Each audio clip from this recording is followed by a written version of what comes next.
찾으신 줄 알고 디모데후서 4장 1절에서 8절 말씀 한 절씩 교독하겠습니다. 하나님 앞과 살아있는 자와 죽은 자를 심판하실 그리스도 예수 앞에서 그가 나타나실 것과 그의 나라를 두고 엄히 명하노니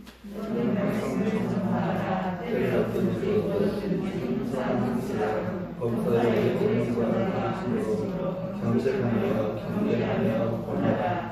때가 이르리니 사람이 바른 교훈을 받지 아니하며 귀가 가려워서 자기의 사욕을 따를 스승을 많이 두고 또 그들을 진리에서 돌이켜 타당한 이야기를 따르리라. 그러나 너는 모든 일에 신중하여 고난을 받으며 전도자의 일을 하며 내 직무를 다하라. 전자와 진리가 벌써 도주고 나의 시간이 가까웠도다.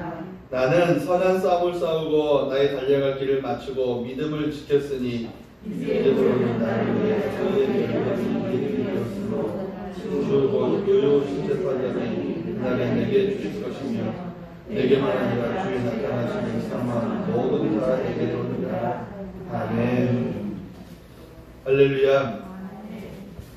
오늘 디모데후서 4장 1절에서 8절의 말씀을 중심으로 해서 최선을 다합시다 라는 제목으로 은혜 나누기를 원합니다. 주보에는 목사님 그 능력을 구하고 그 얼굴을 구합시다 라고 나왔는데요, 제가 그 말이 바로 최선을 다하자는 말입니다. 최선을 다하는 삶을 살아가려면 사랑 여러분, 내 생각, 내 지혜대로 살아가면 안 됩니다. 하나님께서 우리를 도우시고 하나님께서 우리를 이끄시고 하나님께서 우리를 인도하신 대로 그 부르심에 그 이끄신 대로 순종하며 나아갈 때, 그리고 그 순종을 원할 때 우리는 하나님의 얼굴을 우리 스스로가 또 구할 수밖에 없다는 사실을 우리가 함께 느끼기를 간절히 바랍니다. 최선을 다하시기 바랍니다. 최선을 다해야만이 저도 그렇고 여러분도 그렇고 우리 자녀들 앞에서 최선에 대해서 말을 할 수 있습니다. 내가 최선을 다하지 않는데 어떻게 자녀들에게, 우리 이웃들에게, 또 누군가 상처입고 연약한 이웃들에게 또 너희가 최선을 다해봐라 라고 말할 수 있겠습니까? 내가 최선을 다하지 않는데 어떻게? 사도 바울도 우리들에게 당신은 최선을 다해서 살았다. 그러니까 이제 나의 이 바톤을 이어받는 너 디모데야, 너도 나처럼 최선을 다해서 살아라 라고 그렇게 오늘 말씀을 저와 여러분들에게 주십니다. 그게 7절의 말씀이에요. 나는 선한 싸움을 싸웠고 나의 달려갈 길을 마치고 믿음을 지켰다라고 그렇게 말씀을 합니다. 뭐라고 말씀해요? 이 말씀 속에 바울의 삶의 방향이, 바울이 얼마나 치열하게 살아왔는지, 바울이 얼마나 하나님의 능력을 구했는지, 바울이 어떻게 살아왔는지를 그 방향성을 우리에게 분명하게 보여주고 있습니다. 싸웠습니다. 달려갈 길을 마쳤습니다. 그리고 나 끝까지 믿음을 지켰다. 이 세 단어, 묵직하게 저와 여러분의 마음을 퉁퉁퉁 두드리는 은혜가 있기를 간절히 바랍니다. 나처럼 싸워라. 나처럼 믿음의 길을, 나처럼 달려갈 길을 마쳐라. 그리고 그 모든 것 가운데 너 믿음을 다 지켜라. 바울이 이 말씀을 할 때 그의 머릿속에 여러 가지 생각들이 있었겠지만 가장 중요한 것은 전쟁터에서 싸우는 군인처럼, 그리고 마라톤을 다니는 운동 선수처럼, 그리고 성을 지키는 병사처럼, 경계병처럼, 파수꾼처럼 나 그렇게 싸웠고 그렇게 달렸고 그런 믿음을 지켰다, 최선을 다했다라는 그런 말입니다. 사랑하는 여러분, 이 바울이 살아가는 삶의 여정을 디모데후서 4장 7절의 말씀만이 아니라 성경 곳곳에 나와 있는 바울의 삶의 여정을 보고 있으면 그는 한결같이 나 주님과 동행했고 주님을 구했고 주의 뜻을 쫓았고 주께서 원하시는 그 바대로 그렇게 살아가려고 애썼다. 그리고 하나님께 영광을 돌리려고 애써왔다라는 것을 한결같이 말을 합니다. 흔한 일은 아닙니다만은 마라톤 경주를 하는데 어떨 때 보면 걸어가는 마라톤 선수가 있어요. 사랑하는 여러분, 뭐예요? 포기했다는 말이에요. 운동선수는 포기할 때 걸어갑니다. 그런데 잘하든지 못하든지 경기를 하는 사람은 끝까지 뛰어갑니다. 최선을 다한다는 말입니다. 우리나라에도 K리그라는 축구 리그가 있어요. 그리고 영국에 가면 EPL이 있고 스페인에 가면 프리메라 리그. 도와주셔서 감사합니다. 지금은 겨울이기 때문에 우리나라는 겨울이기 때문에 K리그가 열리지 않습니다만은 봄이나 여름이나 가을에 K리그가 열리서 보면 사랑하는 여러분, 운동장에 있는 선수들이 관중들의 응원을 받으면서 공을 열정적으로 쫓아다닙니다. 열정적으로 쫓아다니는데 사랑하는 여러분, 공을 바라보면서 걸어가는 사람은 한 사람도 없더라는 거예요. 여러분, 그 사람들 프로 선수니까 돈 받았으니까 열심히 뛴다. 아닙니다. 조기 축구의 선수들도 동호회 선수들도 여러분 걷는 사람 없어요. 걸으면 옆에 사람들이 옆에가 혼자 하는 사람들이 뭐라 해요. 너 왜 안 뛰냐? 여러분 안 뛰는 사람들은 둘 중에 하나예요. 부상을 입었거나 아니면 빨간 카드 받고 퇴장당한 사람이야. 터덜터덜 걸어갈 수밖에 없습니다. 사도 바울은 그리스도인의 삶을 운동 경기로 비유했고 전투로 비유했고 또 최선을 다하는 사람만이 그런 모든 것을 이기고 승리할 수 있었다라는 말을 오늘 싸웠다, 달렸다, 지키며 살았다라고 그렇게 말씀을 합니다. 여러분 그렇게 싸웠고 그렇게 달렸고 그렇게 지키는 일들에는 사랑하는 여러분 최선을 다하는 삶이 필요한데 어떤 일에 최선을 다하느냐? 여러분 일의 종류가 아니라 크든지 작든지 최선을 다한다는 말이에요. 크든지 작든지 최선을 다한다는 말. 여러분 작은 것 하나가 엄청난 것을 태운다라고 말씀을 하시오. 여러분 작은 불꽃 하나가 강원도 땅을 그냥 바람과 함께 온통 태워버리는 그런 경우들이 있습니다. 여러분 저는 이제 대한민국 공군에서 근무를 했어요. 항공기 제트 엔진을 정비하는 부서에서 근무를 했는데 여러분 그 제트 엔진뿐만 아니라 비행기가 엔진이 꺼지면 하늘을 날아가는 비행기 자동차는 엔진이 꺼지면 그냥 서잖아요. 비행기는 엔진이 꺼져도 서지는 않습니다. 뭐예요? 추락해요. 그때부터는 날아가는 게 아니라 추락해요. 그런데요 비행기가 제일 위험할 때가 언제냐? 이륙할 때. 그리고 비행기가 제일 더 위험할 때가 언제냐? 착륙할 때. 조종사의 어떤 과실도 있겠지만 좀 더 중요한 건 뭐냐면 크든지 작든지 비행기 엔진 속에 뭔가가 빨려 들어가면 엄청난 재앙들이 온다는 사실이에요. 그걸 뭐라고 하냐면 FOT라고 해요. 외부 물질에 의해서 비행기 엔진이 아작나는 거예요. 여러분 조그만 항공기 사고 비행기 엔진을 불났다라는 말은 대부분 새가 빨려 들어가든지 활주로 안에 어떤 이물질들이 빨려 들어가서 처음에 이제 비행기 엔진이 여러 가지 블레이드라는 이런 손바닥 같은 얇은 그 블레이드가 있어. 이것이 수천 개, 수만 개가 있습니다. 1층, 2층, 3층, 4층, 5층, 7층, 8층. 제가 8층까지 봤어요. 그런데 민간 항공기의 이 블레이드는 훨씬 더 많습니다. 이게 처음에 딱 깨지면 그게 그 다음부터 이게 또 단단한 거라 그 다음부터는 모든 비행기가 그 모든 블레이드가 압축할 수 있는 그 엄청난 그 추력을 낼 수 있는 힘을 낼 수 있는 엔진이 망가지는 거예요. 깨지는 겁니다. 불나는 거예요. 대부분 여러분 꽁 한 마리와 비행기 한 대 비교나 가능하시겠어요? 그런데 비행기 한 대만의 문제가 아니죠. 그 안에 작게는 150명, 200명, 많게는 400명, 500명. 여러분 그것 때문에 인명피해가 손실이 난다는 건 엄청난 재앙입니다.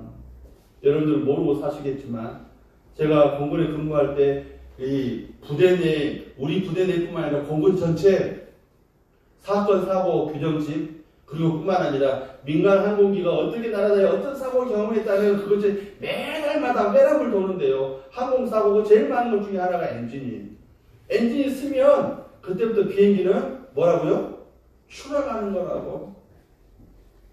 여러분 국제 민간 항공기구에 의하면 세계적으로 2008년부터 2015년까지 발생한 예포디 사고, 버드 스트라이크 사고, 새 한 마리, 뭐 이물질 들어가고, 비행기 어떤 부품 가운데 오래된 부품을 관리를 잘 안 해놓으면 그게 뭐 예를 들어 리벳 하나가 빠져가지고 나사 하나가 빠져가지고 비행기 엔진 속으로 들어가면 비행기 추락하는데 그런 사건 사고들이 97,751건. 1년 평균 얼마냐? 14,000건. 14,000을 오늘 아침에 계산을 해봤어요. 365 나누기 14,000건, 하루에 38건. 그래요. 지금은 코로나 시국이라 비행기 안 타니까 별 상관이 없겠죠. 비행기 탈 때 저는 그래서 군대를 제대하고 이제 한참이 군대를 제대했지만 그럼에도 불구하고 비행기 탈 때마다 얼마나 기도하는지 몰라요. 날아갈 때는 상관없어요. 자면 되니까. 그런데요, 이륙할 때 얼마나 기도하는지 몰라요. 혹시라도 비행기 엔진이 무슨 이상한 소리가 날까? 혹시라도. 그리고 조종사가 제발 정신 차리고 술 안 마시고, 그전날 술 안 마시고 오늘 비행기에 임해주기를. 그리고 우리 성도들이 수술반에 들어갈 때에도 하나님, 의사들 제발 술 많이 안 마시고, 수술에 임할 수 있도록 얼마나 기도하는지 모릅니다. 또 착륙할 때도 역시 마찬가지죠. 사랑하는 여러분, 우리나라도 역시 마찬가지입니다. 엄청난 사건, 사고들이 참 많은데, 예를 들면 꽁 한 마리와 비행기 한 대가 어떻게 비교될 수가 있겠습니까? 그런데 비행기 엔진만 상하고 착륙했을 경우에는 40억. 만약에 비행기가 추락하면, 아니 그 안에 있는 승객들까지 위기에 처한다면 이 작은 것 하나도 소홀히 할 수가 없다는 사실이에요. 최선을 다하는 사람은, 사는 사람은 작은 것 하나도 소홀히 할 수 없습니다. 작은 것 하나를 소홀히 하면 역시 큰 것도 소홀할 수밖에 없기 때문에 그렇습니다. 최선을 다해서 작은 일에 최선을 다하는 사람은 역시 큰 것에도 최선을 다한다는 사실입니다. 어떤 시골 면장이 있는데요. 이 면장은 늘 불평과 불만 속에 사는 사람이, 내가 대학도 나오고 내가 공부도 잘했고 내가 열심히 산 사람인데 나 지금 겨우 고작 면장이네. 그래서 면장 일도 잘 안 하면서 술만 마시고 다니고, 또 면소재지로 면사무소로 출근하는 게 아니라 늘 도청 소재지에 가 있어요. 도청에 가 있습니다. 도지사 만나가지고 나 면장 말고 읍장이 시장 뭐 이런 거 시켜달라고 부탁을 하려고. 그런데 여러분, 그렇게 와 있는 그 면장을 도지사가 그를 대통령을 시켜주겠습니까? 도지사보다 대통령이 더 높은데. 그럼 항상 하는 말이 그거예요. 오히려 네 일에 최선을 다해라 말하는데도 이 사람은 항상 하는 말이, 나를 대통령 시켜줘봐 내가 못하나. 누가 그 사람을 대통령 시켜주겠어요? 누가 그런 사람을 대통령 시켜주겠습니까? 자기 자리나 보장하겠습니까? 사랑하는, 자기 맡은 일에 최선을 다해야 된다는 겁니다. 일하지 않는 사람들이 공통적인 핑계, 일하지 않는 사람의 공통점 가운데 하나가 뭐냐면 핑계예요, 핑계. 내가 어떤 사람인데, 내가 이런 사람인데, 나 무시하냐, 이런 걸 일이라고 나한테 맡겼느냐. 사랑하는 여러분, 이런 일이라도 최선을 다해야만, 성경에는 그렇게 말하잖아요. 충성된 사람은 하나를 맡겨도, 둘을 맡겨도, 셋을 맡겨도 충성을 다하고, 5을 맡겨도 충성을 다하고, 10을 맡겨도 충성을 다하고. 그래서 10골에 해당하는 그런 상급을 줄 때, 하나님 나 10개나 있는데 또 주세요 라고. 있는 자는 더 많아지겠고 없는 자는, 왜요? 충성하지 않았으니까.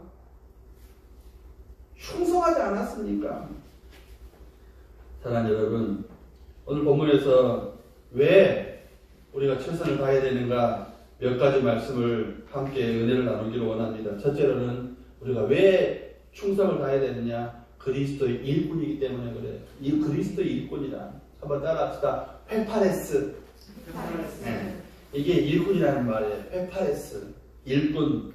이 말의 의미는 뭐냐면, 배 밑창에서, 옛날에는 다 노저가는 배였잖아요. 노저가는 배 밑창에서, 배 갑판, 그 다음에 뭐 창고, 그 다음에 어떤 배 사람들이 사용하는 식당, 제일 밑층, 제일 밑바닥에서 노를 젓는 사람, 북소리 맞춰서 둥, 둥둥 배너 영화 보니까 그러더라고요. 전투 속도 막 적고 평상 속도 막 적고 갑자기 뭐 진군하는 속도 뭐 둥둥둥둥둥둥 막 엄청나게 갑자기 후진도 하더라고. 배너 영화 좀 보세요. 거기서 일하는 사람은 페파레스예요. 조금이라도 열을 피우면 금방 날카로운 채찍들이 등을 때립니다. 사방을 휘어가 맞춥니다. 감시원의 채찍들이 어마어마하게 날라옵니다. 사랑하는 여러분, 그 사람은 한눈 팔 수가 없습니다. 요령 피울 수가 없습니다. 딴전할 수가 없어요. 꾀풀릴 수가 없습니다. 핑계댈 수가 없어요. 그렇게 일하는 페파레스들은 나 뒷줄 힘드니까 앞줄로 가게 해주십시오. 나 화장실 갔다 와야 되겠어. 통하지 않습니다. 일할 때는 최선을 다해서 일할 수밖에 없는, 요즘은 수동적으로 매를 맞아가면서 일할 수밖에 없지만, 여러분, 사도 바울은 그런 일꾼이라는 단어를 썼어요. 페파레스. 우리가 그리스도의 일꾼이기 때문에, 나를 충성되게 여겨서 그 일을 맡겨주셨기 때문에, 나를 인정하신 분이 그 일을 맡겨주셨기 때문에, 한눈 팔지도 않고, 딴전 피우지 않고, 꾀부리지 않고, 이래저래 불평하지 않고, 북소리에 장단에 맞추어서, 내가 이 노를 지을 때 어디로 가는지, 어디가 설 것인지, 이 일들은 선장에게 맡기고, 자기는 자기의 최선을 다했다. 사도 바울은 그렇게 말씀을 하고 있습니다. 사랑하는 여러분, 우리는 지금 하나님의 밭에서 일하는 페파레스예요. 하나님의 논에서 일하는 페파레스예요. 하나님의 교회에서 일하는 페파레스예요. 하나님 나라를 위해서 일하는 페파레스예요. 하나님의 일을 하는 페파레스입니다. 일꾼이 해야 할 일은 열심히 하는 겁니다. 열심을 내서 하는 겁니다. 그게 일꾼의 자세예요. 그게 일꾼의 자세예요. 군대 이야기 나왔으니까 저 처음으로 군대 가서 처음으로 해본 게 뭐냐면 모내기예요. 모내기. 줄을 쭉 맞춰가지고 대민지원봉사. 야, 이것도 참 재밌어요. 모내기 할 때는 쫄병 보내고요. 또 벼베기 할 때는 고참이 갑니다. 압니까? 모내기 할 때는 먹을 게 별로 없어요. 그래서 벼베기 할 때는 이게 많은 거 생기니까 막 엄청난 거는 뭐 그런 것도 없죠. 하여튼 그런 거. 모내기를 처음 해봤어요. 지금이야 이야기를 쭉쭉쭉쭉 씹어대고, 지금 벼 걷는 것도 탈곡기로 탈곡이에요? 벼는 언제 걷지? 콤바인으로 두루루루 지나 탱크 같은 게 쭉, 그것도 재밌더라고. 그게 지나가면 벼가 다 누워요. 아주 겸손해져? 사랑하는 여러분, 한참 심는데, 농부가 누가 막 부르면서 막 하더라고요. 그래서 시골에 사는 친구는 막 잘 심는데, 저는 이 뛰는 것도 힘들고 심는 것도 힘들고 막 발이 쑥쑥 들어가는 거 그것도 참 힘든데 하여튼 심어요. 그런데 여러분, 심는 사람들이 뭐예요? 야, 이렇게 심으면 얼마나 거두지? 또 농약은 얼마나 들어가지? 야, 이 쌀은 누가 사 먹지? 이 쌀이 혹시 내 입으로 들어오나? 이런 거 생각합니까? 안 합니까? 아니에요. 그저 장단에 맞추어서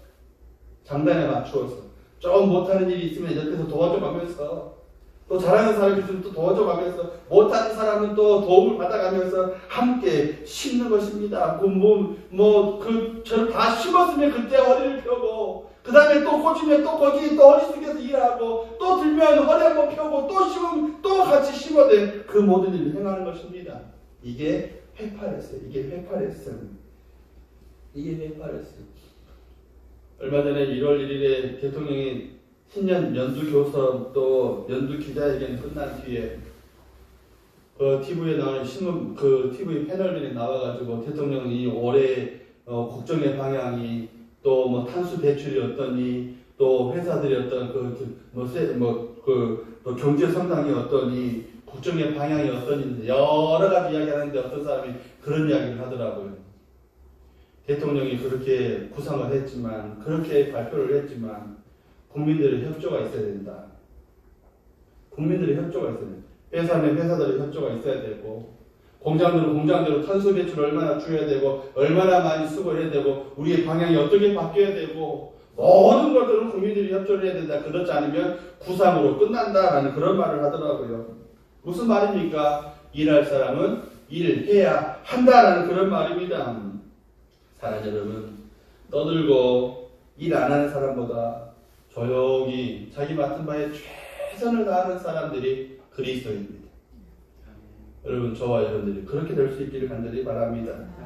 두 번째로 사도 바울 본문을 통해서 하나님의 비밀을 맡은 자라고 이렇게 말을 합니다. 하나님의 비밀을 맡은 자, 그렇기에 최선을 다하고 그 최선을 다해 살아가기 위해서 하나님의 얼굴을 구해야 된다라는 그런 말이에요. 맡은 자라는 말은 관리자, 청직이라는 말인데요. 한번 따라할까요? 오이코스 노모스. 시작. 오이코스 노모스. 집을 관리하는 자, 관리자, 청직이라는 그런 말이에요. 오이코스 노모스. 여러분, 이 말에는, 이 오이코스 노모스에는 두 가지 큰 기둥 같은 두 가지 생각이 들어있습니다. 하나는 깊은 신뢰가 들어있습니다. 그리고 또 하나는 여기 신뢰에 대한 책임감이 있다는 책임감. 오이코스 노모스 관리자 일꾼이에요. 하나님의 비밀을, 하나님께서 이 비밀스러운 일들을 우리에게 그 일들을 신임해서, 나를 신임해서 이것을 맡겨주셨으니까 그 맡긴 모든 일들의 책임을 다 한다라는 그런 의미입니다. 미국 대통령 곁에는요, 여러분, 검은 가방이라는 그 말이, 검은 가방이 항상 따라다닙니다. 백악관을 떠나거나 아니면 어떤 군 지휘본부를 떠날 때 항상 이 검은 가방은 따라다닙니다. 항상 따라다닙니다. 이 검은 가방이 뭐냐? 핵가방. 핵을 통제하고, 핵을 발사하고, 핵을 모든 걸 통제할 수 있는 그런 것들이 들어있습니다. 만약에 돌발 상태에 대통령이 핵가방에 어떤 그런 것들을 핵을 발사할 수밖에 없는 그런 실행할 그 일들을 들어있는 것이 이 핵가방인데 아무에게나 그 일들을 맡길 수 있겠습니까?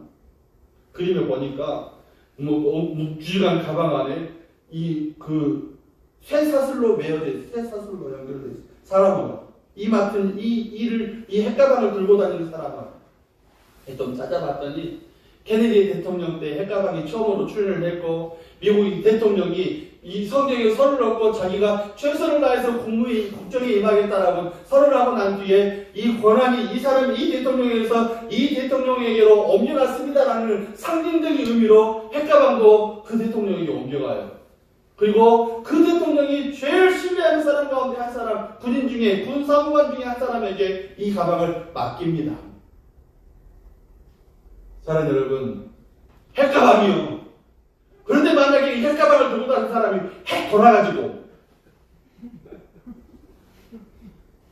자기 마음대로 가방을 열고 보안카드를 떼고 군부대 전화 통화를 해가지고 또 무서를 보내가지고 핵을 발사하고 한다면, 만약에 대통령이 아닌데 대통령처럼 그 권한을 행사한다면 어떻게 되겠냐는 거예요.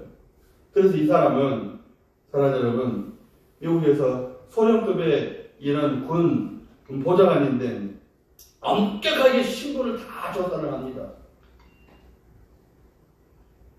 얼마나 조사하겠어요. 그리고 그의 심리 상태를 매일매일 체크를 합니다. 사랑하는 여러분, 그가 주변과 어떤 관계를 맺고 있는지도 조사를 해요. 그리고 그 사람에게 맡겨요. 핵 가방이기 때문에. 사랑하는 여러분, 하나님도 우리에게 각자의 우리에게 맡겨진 핵 가방 같은 우리에게 맡겨진 사명이 있어요.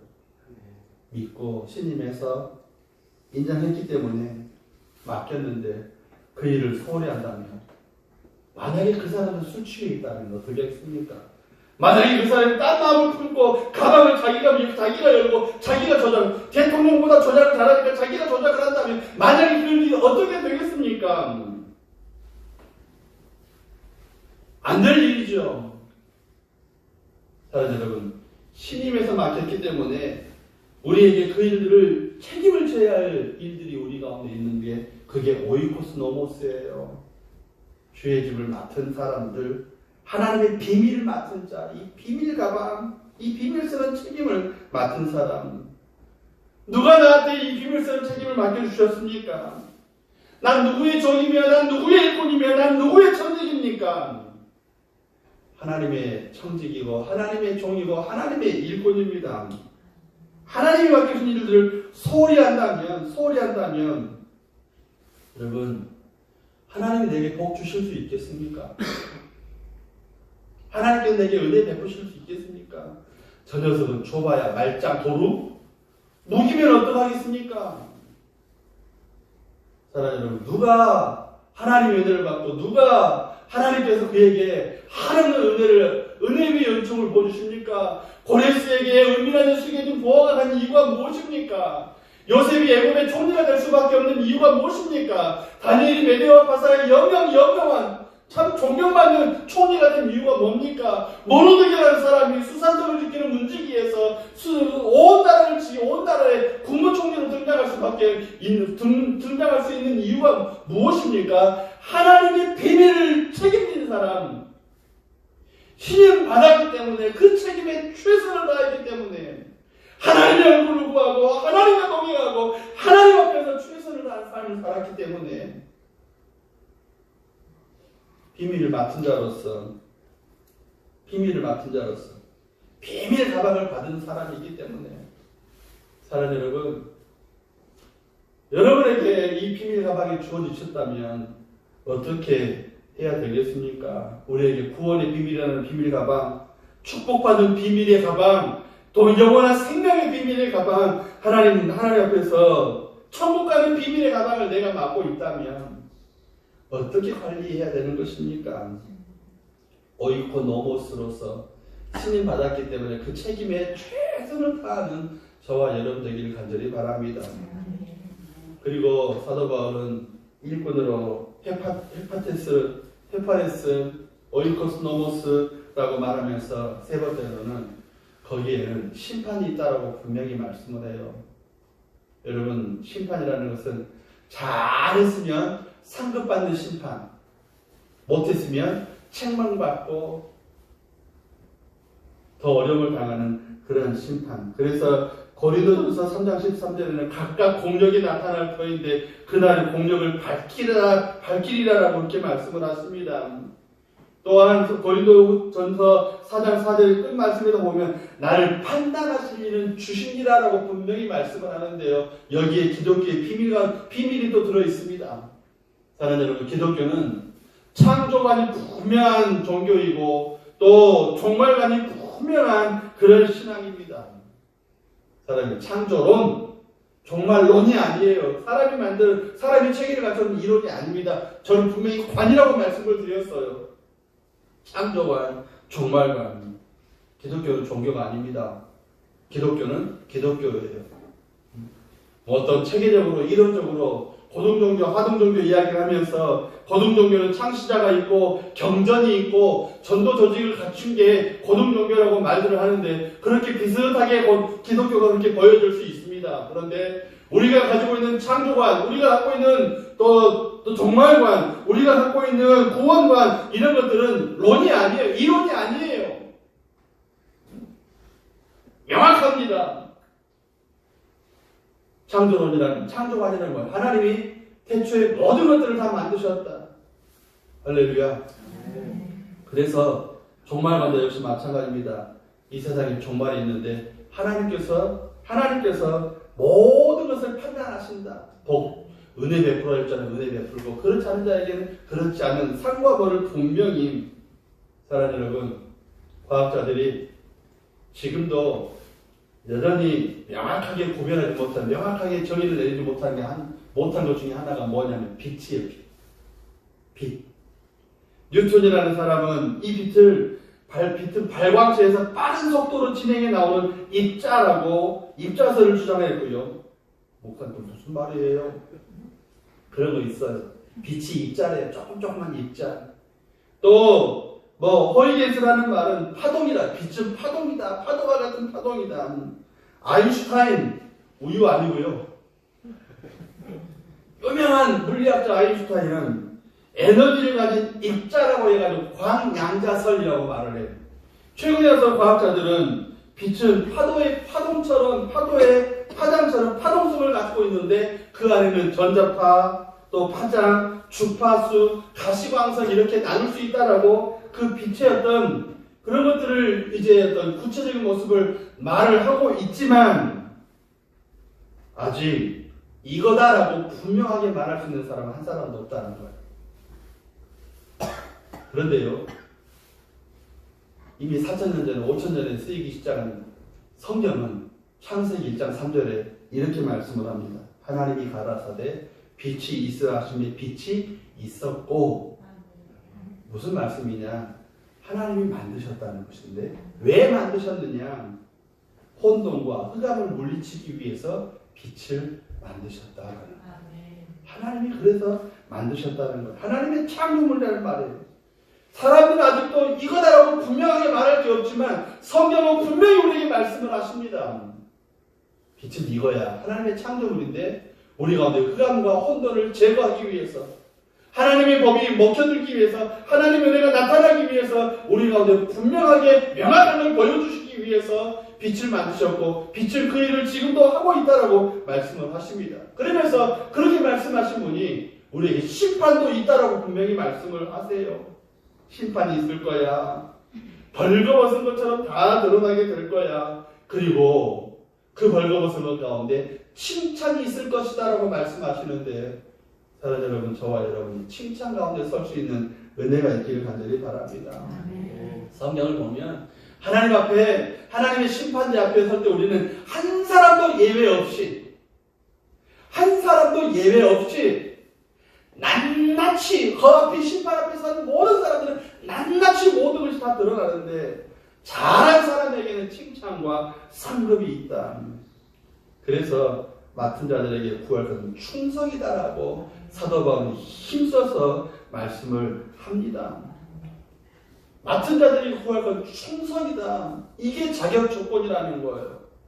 세상에 회사에 입사할 때도 무언가를 어떤 자격을 얻을 때에는 뭐 학벌이 뭐냐, 가문이 뭐냐, 얼마나 배웠냐, 얼마나 이쁘게 생겼냐, 잘생겼냐, 경력도 스펙도 중요하지만 하나님의 자격 조건에는 그 사람이 어떤 신분은 아무 상관이 없이 그가 얼마나 하나님 앞에 충성했느냐라는 것입니다.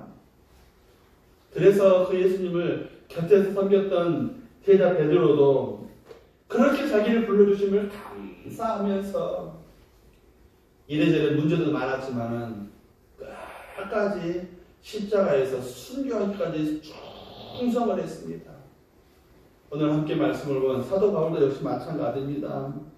나를 능하게 하신 그리스도 예수 우리 주께 감사하면 나를 충성되이 여겨 내게 이 직분을 맡기셨어서 이 직분을 맡기셨으니 이 비밀의 가방을 맡기셨으니 핵 돌아서 그냥 핵 돌아가지고 세상으로 내 맘대로 내 뜻대로가 아니라 정말로 비밀을 맡은 자답게 충성스럽게 신을 받았기 때문에 충성했다. 나를 충성되이 여기신 그분의 뜻대로 충성했다라고 말씀을 하십니다. 사랑하는 여러분, 베드로를 베드로답게 신임하시고 부르신 분께서, 바울을 바울답게 신임하시고 부르신 그분께서 지금도 우리에게 요구하고 또 때로는 꾸짖고 계시는 부분이 있을 겁니다. 너 집구석이 왜 그러냐, 너 지금 왜 그런 모습을 갖고 있느냐, 우리에게 그런 것을 말씀하시는 것이 아니라 너 왜 충성하지 않느냐, 하나님 우리 엄마들처럼 왜 공부하지 않아, 왜 경험을 쌓지 않아, 왜 스펙 쌓기에 노력하지 않아, 이런 거 묻는 것이 아니라 왜 지금 너 충성하고 있지 않느냐라고 말씀을 합니다. 그래서 사도 바울은 나를 충성되이 여기신 그분 앞에 내가 신뢰받았기 때문에 나 충성을 다했다라고 말씀을 하면서 오늘 본문 4장 4절에도 이렇게 말씀합니다. 나는 자책할 것이 없다. 나 스스로를 책망할 것이 없다라고 그렇게 말씀을 해요. 그리고 하나님께로부터 칭찬이 있을 것이다라고 그렇게 말씀을 합니다. 사랑하는 여러분, 우리 대나무의 마디처럼 2021년이 끝나고 2022년이 시작됐습니다. 목사님 어떻게 해요? 지금부터 하면 됩니다. 할렐루야. 지금부터 하면 돼요. 지금까지는 과거니까 지금 앞으로 오늘부터 아니면 어떤 믿음 앞에 주님 앞에 기도하면서 하나님 나를 충성되게 여겨주셨는데 내게 맡기신 일이 무엇입니까? 찾아보고 그 일들의 주의 뜻을 구하고 그 일들의 주의 능력을 구하면서 그 일들의 주의 얼굴 앞에서 최선을 충성을 다하는 하나님의 회파리스트들이 되길 간절히 바랍니다. 오이코스 노모스가 되길 간절히 바랍니다. 내가 지금 하나님의 맡기신 교회 앞에서, 밭 앞에서, 배 앞에서, 또 운동장 앞에서 사랑하는 여러분, 일꾼으로 힘을 맡은 자로 하나님 나를 충성되게 여기는 그날에까지 하나님 앞에서 충성을 최선을 다하는 저와 여러분들이 되어주시기를 예수님의 이름으로